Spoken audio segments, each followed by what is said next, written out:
classe moyenne, hein, comme toi, donc du coup, il y a plein de choses auxquelles j'ai pas accès en fait. J'ai pas accès, j'ai pas d'aide.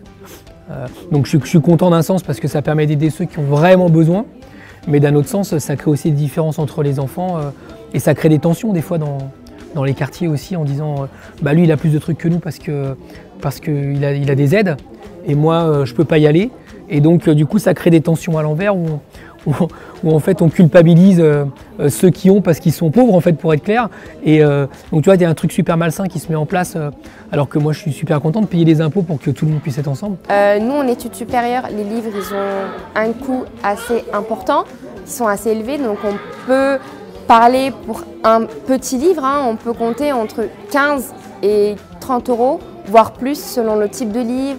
Nous, on ne nous impose pas d'acheter des livres, mais on nous dit concrètement, voilà, si vous ne prenez pas tel livre, vous n'aurez pas telle théorie. Et après le bac, il y a eu beaucoup de frais qui se sont accumulés parce qu'il y a les frais d'inscription, donc qui sont quand même assez élevés.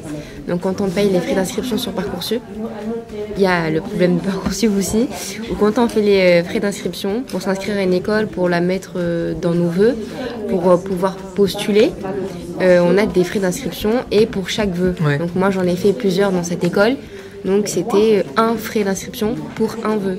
Donc moi par exemple, j'ai tenu aussi à participer à cette journée pour dire ce que j'avais à dire, proposer quelques petites idées à Rodrigo, parler de ma situation étudiante, parce qu'on a différentes situations, on a les situations familiales, on a les parents, on a quelques enfants et puis étudiants, donc c'est super intéressant d'avoir plusieurs avis différents.